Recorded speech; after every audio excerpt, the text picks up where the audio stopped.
Hi guys. Okay, so here again we have a biology paper. All right, the paper is from February-March 2022, paper 4-2. Okay, so we'll navigate the paper and discuss the questions that were asked. Let's start with number 1. State the name of the gas exchange surfaces in humans. All right, so what are the gas exchange surfaces in humans? The gas exchange surfaces in humans are known as alveoli. Or if you're speaking of one, you just say an alveolus. But of course, we know that they are known as alveoli. All right, yeah, those are the gas exchange surfaces in humans.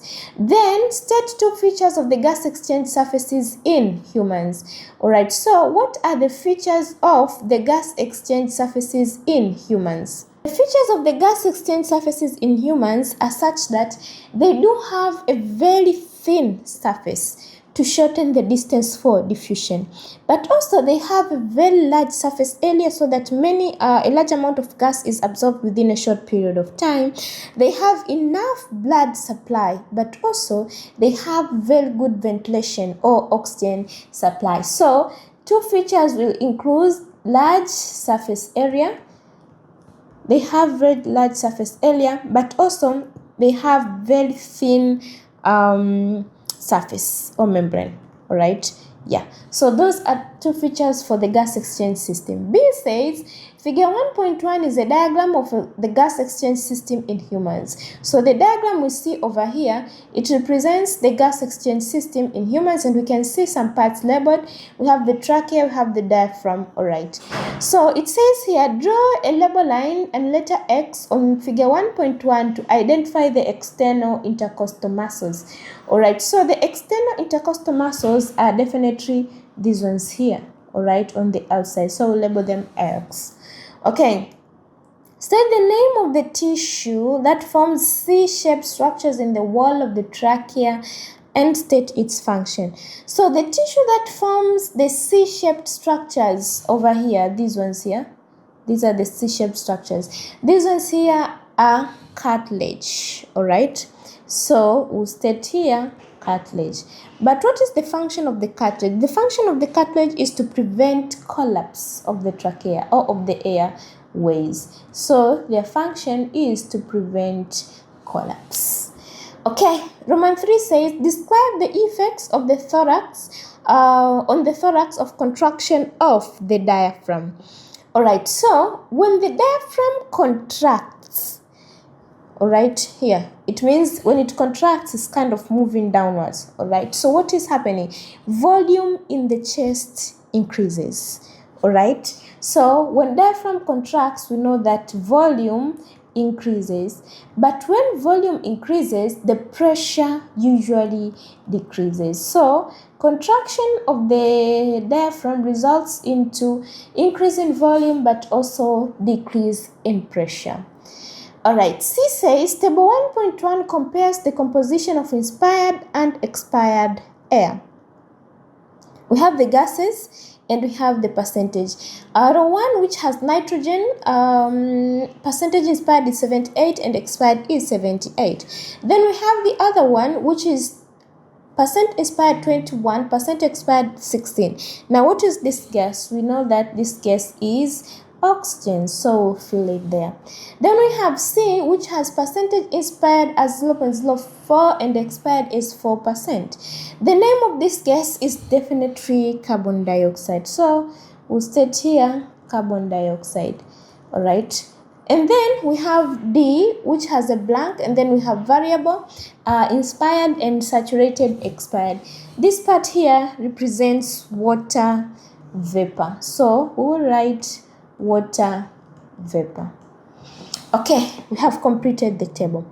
And then Roman 3 says for gas B and C, explain the difference in percentage shown in table 1.1 between inspired and expired air.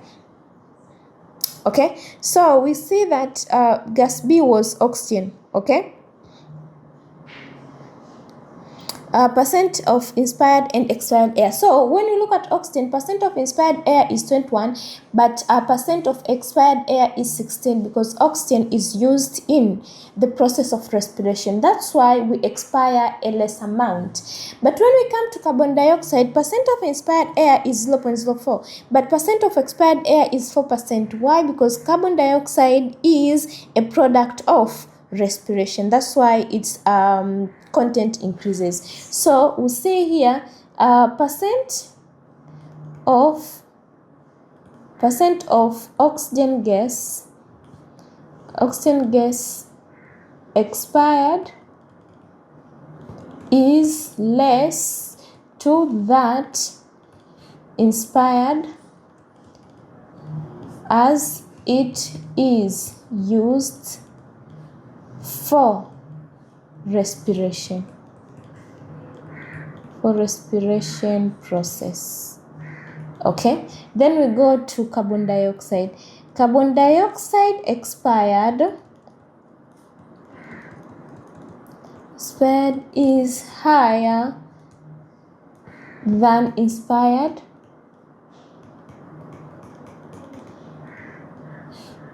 that as it is a product of respiration. Yes, so this explains the difference in percent between the gases inspired and expired. We go to number 2. Number 2 says here, figure 2.1 is a photomicrography showing the fertilization of one human egg cell. So this in the diagram over here is the human egg cell, whereas we can see several sperm cells surrounding it. So the question says, describe and explain the adaptations of the cells shown in figure 2.1 that enable fertilization and egg development of the embryo to occur. Alright, so what is within these cells that enable fertilization to occur? First of all, we need to know what enables the sperm to move to the egg cell. Alright, so the sperm usually has a tail or flagellum for movement. Alright, it has many mitochondria to produce energy required for the movement also. But also it usually has enzymes in the acrosome which can digest walls of the egg. Alright, so we'll start here. The sperm cell will say that it has flagellum for movement, or you can say tail, okay, for movement or swimming. Alright, that's the first thing. Then we'll say has many mitochondria. Okay, has many mitochondria to enable it to move. Okay, then again we say that it has enzymes in the acrosome. Okay, it has enzymes in the acrosome, that is the sperm cell, but also its nucleus is haploid.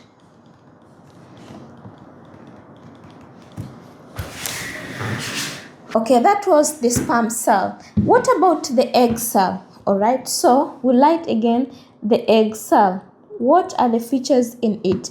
Alright, one of the features in it is that it has a haploid nucleus also. So has haploid nucleus.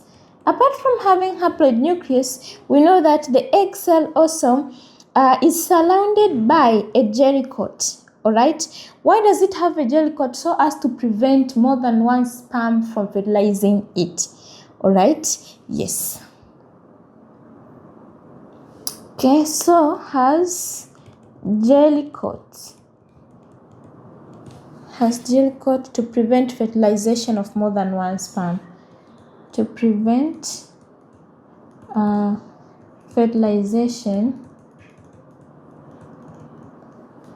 of more than one sperm cell.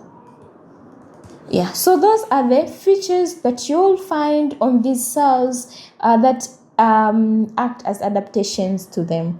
Okay, we'll move to the next part. Next part says people can use artificial insemination AI or in vitro fertilization IVF to increase their chance to becoming pregnant. Outline the process of artificial insemination. So in artificial insemination, there is collection of semen, all right? And the semen we're talking about here are the male semen, which is the sperm cells. All right, so the sperm cells are then screened after they have been collected. All right, they are washed and screened, and then after that, they are inserted into the uterus of the female. All right, and then after that, they are usually inserted into the uterus of the female at a time of fertility. So sometimes the semen is collected, then screened, and then the fertile period is stimulated in the female, all right, so that they can insert the sperms and allow fertilization to do what? To occur. So the process that are involved, first of all, we'll say that collection of sperm or gametes. Alright, so these sperm cells can be taken maybe from a partner, from a donor, alright, so collection of sperm, then screening of the sperm cells, yes, and then the next thing will be inserting the sperms into the uterus at a time of fertility, a period in which the woman is approximately fertilized, so as to allow fertilization to occur. And that is how artificial insemination is done. Roman 2 says, outline how the process of in vitro fertilization differs from the process of artificial insemination. Alright, so from in vitro fertilization, this one involves collection of gametes from both male and female parents. Alright, so eggs are harvested as well as sperms being harvested. Then after that, artificial fertilization is done outside the body of a female. Alright, so the gametes that have been harvested will be fertilized in a dish. Alright, after they have been fertilized, the embryo will then be inserted via surgical means into what? Into the uterus. Alright, so we'll say that in vitro fertilization, it involves collection of eggs and sperms. So it is from both parents. Then again, fertilization is done in a dish or outside what? The body. And then after that, embryo is inserted into the female or into the uterus. So embryo is inserted into the uterus so that it can keep on growing. So you see, this is a bit different from the process of what? Of artificial insemination. Roman 3 says, describe the social implications of fertility treatments. All right, so what are the implications? First of all, we can say first one of the things that is there is poor success rate. It is not that much successful. Apart from that, it is very expensive. So some people will not be able to maintain it. Okay, but then again, it is not that much accepted in certain cultures and religious beliefs. All right, so those are some of the setbacks. First of all, we'll say that poor success rate. That's one effect. Another thing is that it is very expensive. These fertility treatment measures are very expensive, but also they have ethical, religious, and cultural concerns. All right, they have ethical, religious, and cultural concerns. All right, yeah, but then again, you can have risk of multiple births. For example, you expect multiple fertilization in IV. All right, yeah, so I can say here risk of multiple births.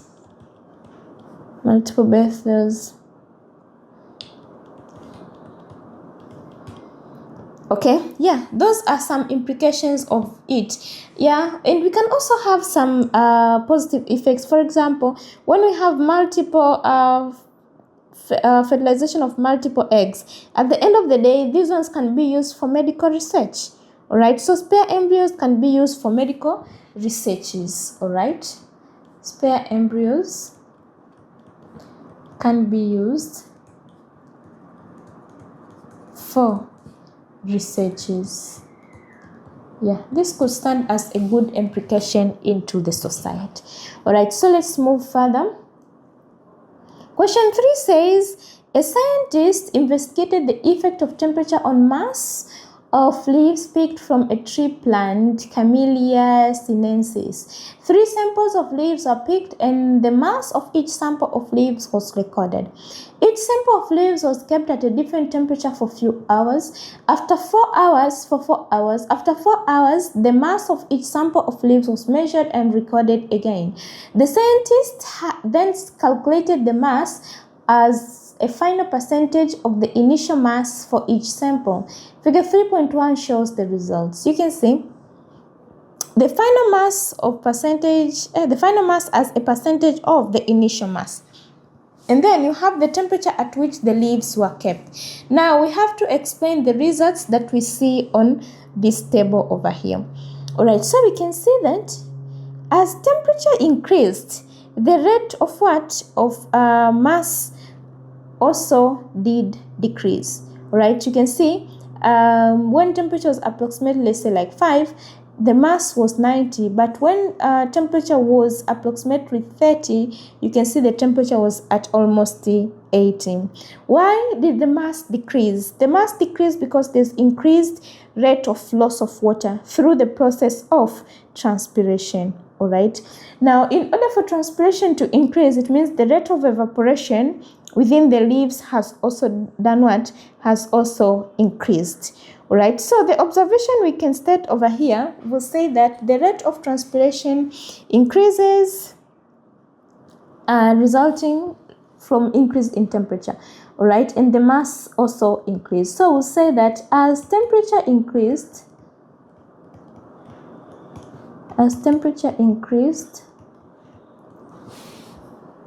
the mass decreased due to increase in kinetic energy of water molecules resulting to increased evaporation and transpiration of water molecules in form of vapor through stomata.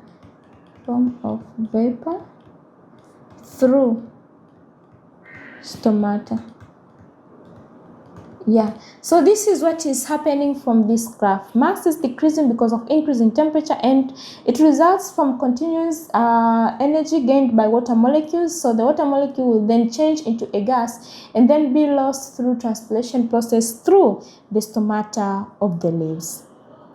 State one other factor other than temperature that would affect loss of mass from the leaves of a plant. Okay, so what other thing can result into fall of mass? Humidity. All right, humidity is another thing that can result into loss of mass. So we'll state here humidity.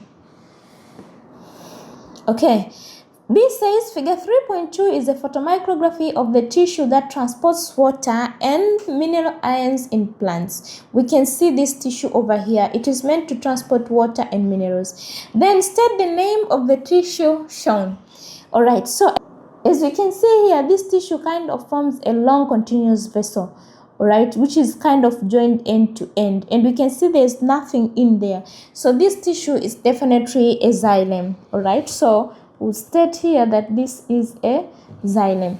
And then describe how the tissue shown in figure 3.2 is adapted to its function in a plant. Now, what are the features inside xylems that enable them to perform their function? First of all, we say that it has no cell contents. It's joined end to end. It is made of lignified walls. All right. Yeah. So we'll say that it is joined end to end to form a continuous column. That's one thing. Apart from that, we say that it is hollow to reduce or to remove resistance. All right. And then we say that it is made of lignin. Why is it made of lignin? Because lignin provides with it strength. Okay, provide strength with it in it so that it can keep on providing strength to the plant. But also it has large cross-sectional area, right? Or it has large diameter, right? So has large cross-sectional area or diameter to allow much amount of water to flow. So those are the adaptations of a xylem to its function. And then C says, explain how mineral ions enter a plant. Okay, so mineral ions are definitely absorbed by the root hair cells of the plant. But in order for the root hair cells to absorb them, they must have energy from ATP. Okay, so they absorb them by active transport, which is definitely using energy from ATP. Why so? Because we have high concentration of mineral ions in the root than in the soil. Okay, apart from that, we know that the process of active transport also can involve carrier, all right, a protein carrier, which will enable movement of what? Of these mineral ions from the soil into the root. Okay, so say here, they enter the plant through root hair cells. Okay, the root hair cells absorb the minerals by active transport,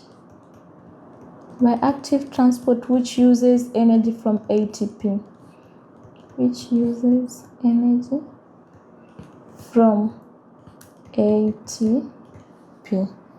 Okay, protein carriers also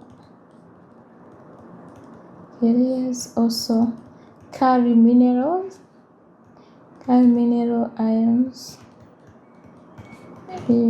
through the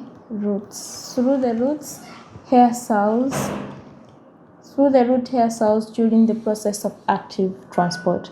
So that is how mineral ions actually enter a plant. Question 4 says, Figure 4.1 is a diagram of Vibrio cholerae, the bacterium that causes cholera, and we can definitely see it over here. It has different parts labeled like ribosomes, DNA, plasmid, cell wall, capsule, cytoplasm, and flagellum. And then Roman 1 says, describe two similarities and two differences between a palisade mesophyll cell and the bacterial cell shown here. Alright, so what are the similarities? When you look at a palisade cell, which is definitely found on the plant cell, first of all, they both have cell wall.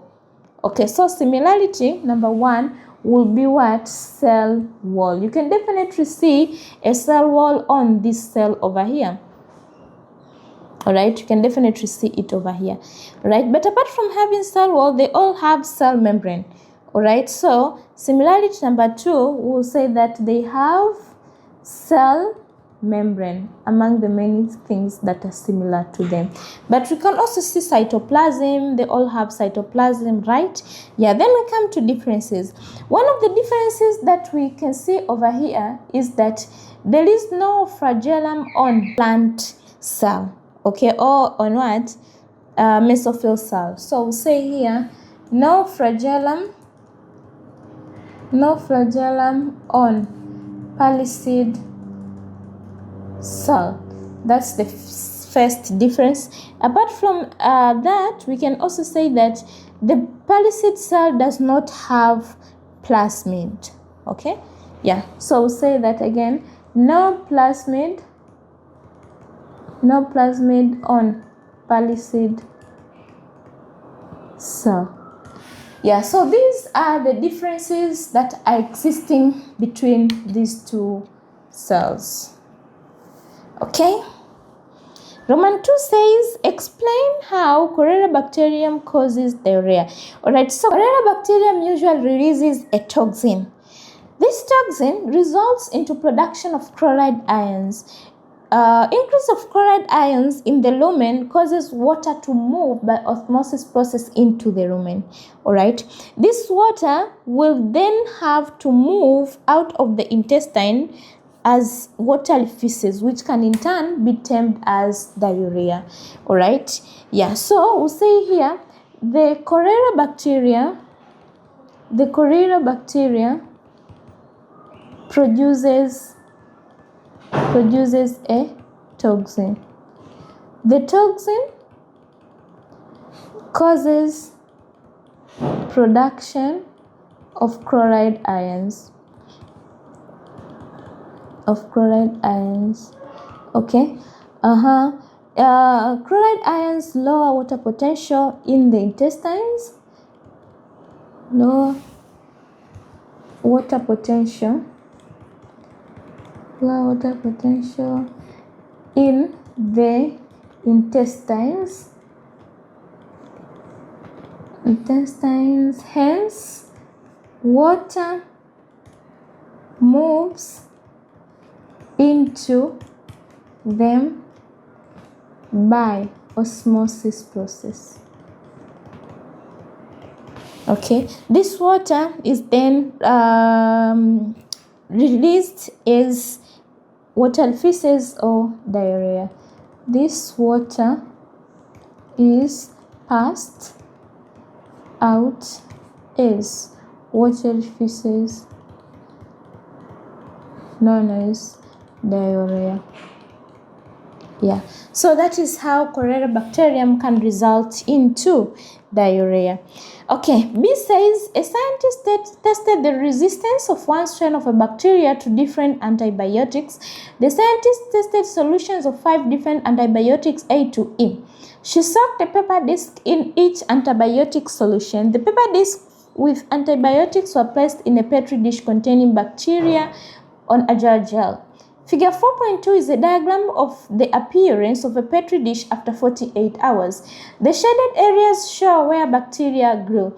The clear areas show where bacteria did not grow.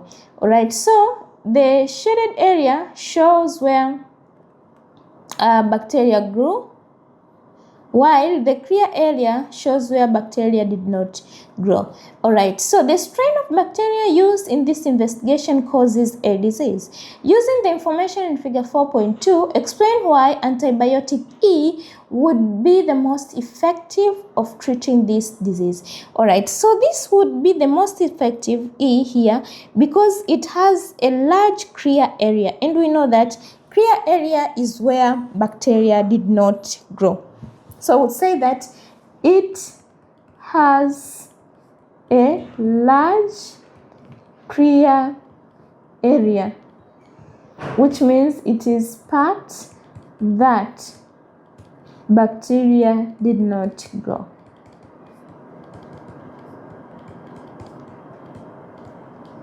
Yeah, that is it. Roman 2 says the results in figure 4.2 show that this strain of bacteria is resistant to antibiotic A.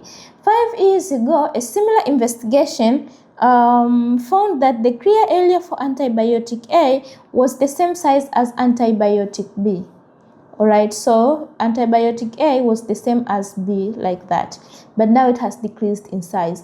Explain how a bacteria can become resistant to antibiotics. Okay, so a bacteria would become resistant first of all by undergoing through different stresses in the environment, which will result into natural selection. Okay, so we can have natural selection or it will undergo mutation. okay, depending with whatever it has gone through. So it will undergo mutation or natural selection. All right, so after it has undergone this one here, it will be able to resist the treatment or the antibiotic. And then this resistant strain or this ability to resist will enable it to survive. All right, now as they are surviving, they keep on reproducing and passing on the resistant gene to their offspring. Hence, in time, they all become resistant to this changes or antibiotics. So we'll say here, they become resistant. They become resistant through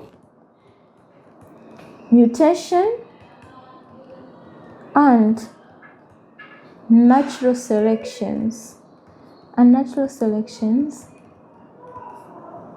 Hence, they survive.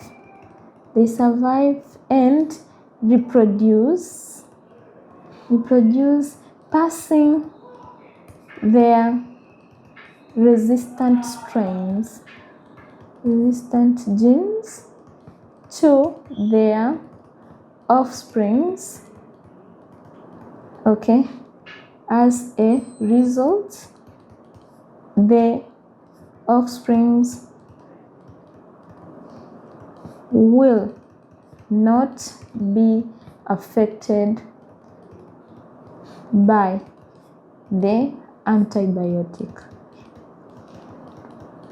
Yeah, so this is what is happening during the whole process of resistance. Roman 3 says, describe how to minimize the risk of antibiotic B developing the same results as antibiotic A.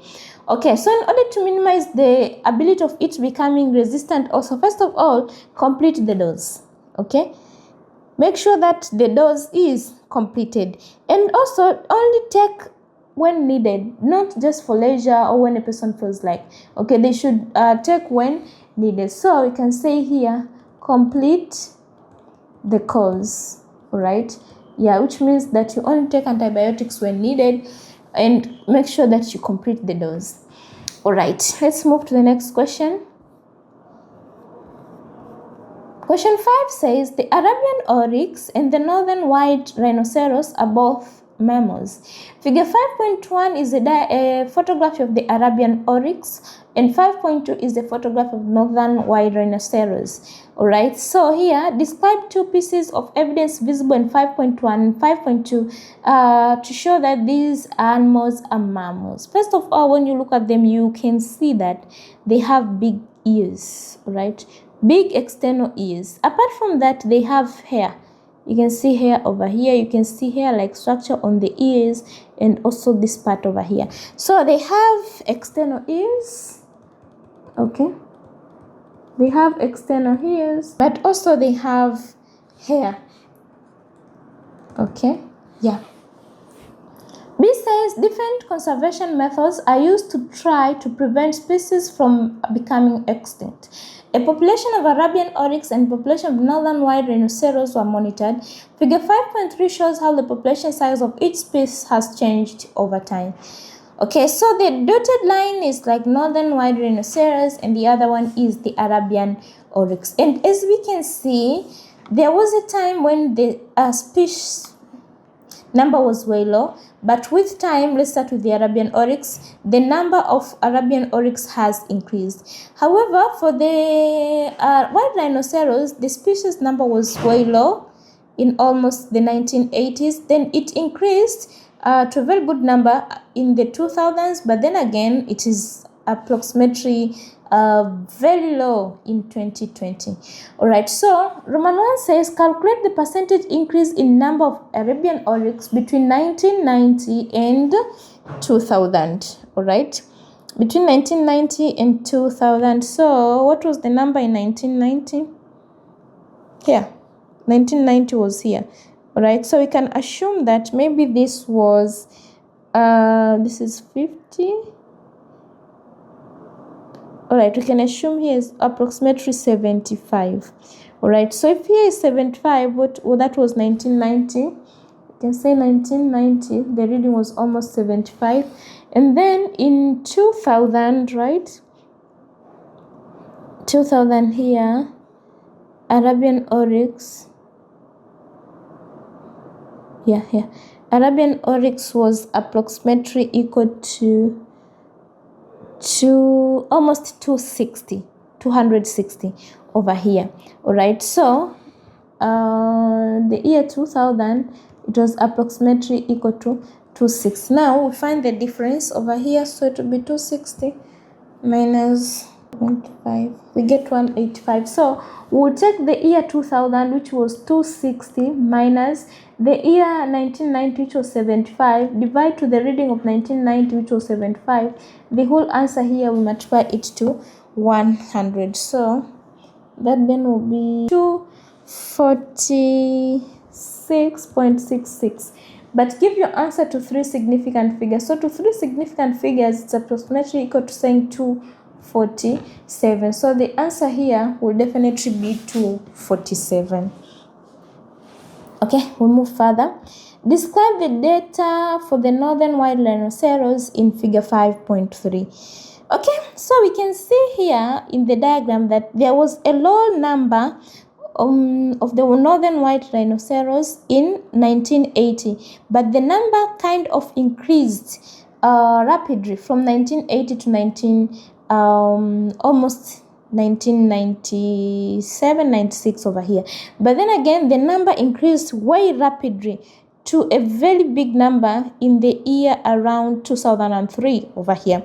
All right, and then from 2003, there was a sharp decrease or fall in number of of the rhinoceros, as we can see. All right, and from there, the number again has been wandering. It has not been stable, so the number has completely fallen to a very low number, very small number, in approximately 2020. All right, so the number of these animals is kind of decreasing. So we'll say here there's an increase in number of rhinoceros in 1980. There is an increase in number of rhinoceros from 1980,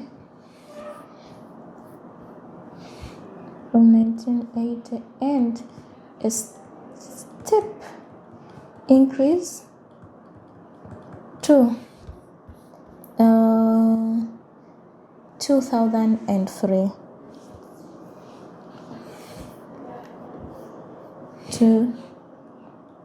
to the year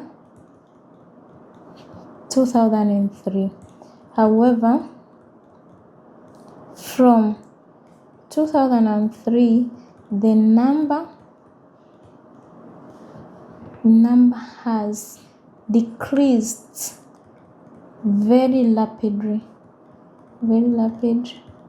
and very few rhinoceros are found in the year 2010. In the year 2010, but the decrease of rhinoceros has continued till 2020. So the number of the rhinoceros from the graph over here has continuously been going down, right?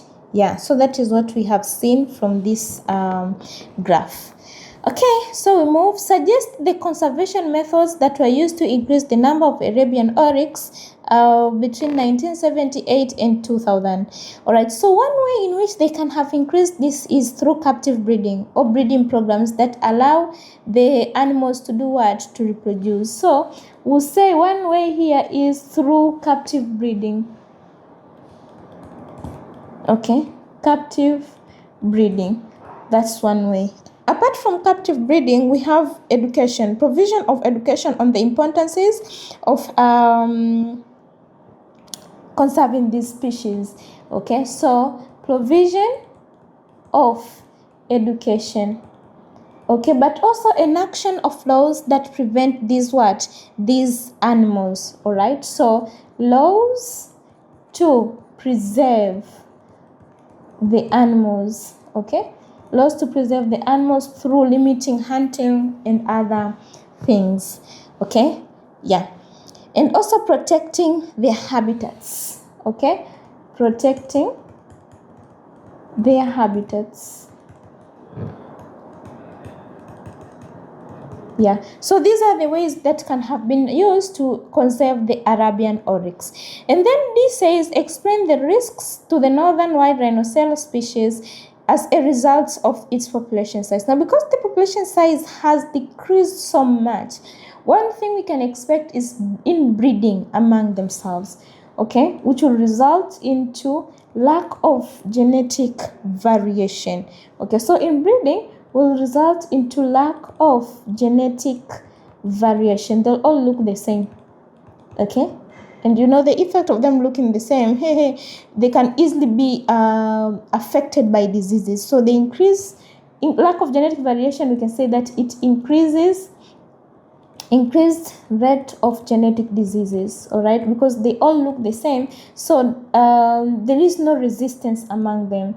Genetic diseases, and of course, if there's increased rate of genetic diseases, then we can have extinction. Okay, if they're attacked by a disease here, we don't expect to save them, so increased risks of extinction. Okay, they can be wiped out any time. So those are the effects of whatever can happen to the rhinoceros based on their population. All right, yes. On question 6, question 6 says complete the table to show the names, function, and sites of action of 3 different digestive enzymes. So we have the name of enzyme, we have to state the function and the site of action. Okay, the first enzyme is pepsin. What does it do? It breaks down proteins to amino acids. So we say here pepsin breaks protein into amino acids. This is what it does. Now, where does this take place? It takes place in the stomach. Pepsin is a protease that is found in the stomach. Then we have trypsin. Trypsin is an enzyme that breaks protein into amino acids. This breakdown also is taking place in the small intestine. Why? Because trypsin is not produced in the stomach, it is produced in the pancreas. So its area of action or its site of action is definitely the small intestine. Then DASH breaks down maltose to glucose. Alright, so the enzyme that is breaking maltose to glucose is definitely maltase. Okay, so maltase is breaking down maltose to glucose, and the site of action is definitely the small intestine because maltose is also a pancreatic juice. Okay, B says enzymes are proteins. Figure 6.1 shows the stages involved in protein synthesis. Alright, we can see here we have this DNA, we have A which codes for a protein. Alright, this is stage number 1. Then after stage number 1, have the nuclear membrane, have the nuclear pores over here. After stage number 1, we can see that in stage number 2, we have the DNA which has unwinded and only a single strand getting out through the nuclear membrane. Then stage number 3, that one strand is moving across this part C over here, but it is carrying some stuff with it. Okay, yes. Then we are told to state the name of the parts represented by letters A and C. Now let us see what A was. A is said to code for a protein. Now, the thing that usually codes for a protein is a gene. So we state A as a gene. Then we have to state C. Okay, so when we look at C here, we see that the one strand that came out of the nucleus is now carrying some other stuff and bringing it to C. So definitely this is the messenger RNA carrying amino acids and bringing it to the ribosome so that the ribosome can bind them to form a protein. So C is going to be a ribosome. Okay, describe the events that occur during stage number 2. Okay, so in stage number 2, messenger RNA is made from the DNA, and of course it moves out of what? Of the nucleus through the nuclear pores. So we say that messenger RNA is made from the DNA. Okay, it then moves out of the nucleus through nuclear membrane, through nuclear pores into cytoplasm of the cell. Yeah, so that is what is occurring on stage number 2. Roman 3 says, state what determines the order in which the parts labeled B are assembled. Alright, so the order in which B are assembled would be the base sequence in messenger RNA, because the messenger RNA is the one that is picking up the amino acid. So the order in which they are arranged would be what? The sequences of bases in messenger RNA. Okay, so the sequences of bases in messenger RNA. This would describe how the amino acids would be. C says the shape of a protein is very important for its function. Alright, the shape of a protein is very important for its function. Explain the importance of shape for the function of an enzyme. Alright, so the shape of an enzyme, the importance of the shape, first of all, is to allow for a specificity of that particular enzyme, but also to make sure that the shape of the active site is complementary to the substrate that is meant to bind to that particular enzyme. Okay, so the importance of the shape to the function of the enzyme is that to ensure the active site shape is complementary to the shape of the substrate, so they can bind. Okay, but also to allow specificity of the enzyme. All right, yeah, so this is why we have there must be assurance of the shape of that particular enzyme so that it can work. Yeah, all right, so that was the last question for this paper. Okay, all right.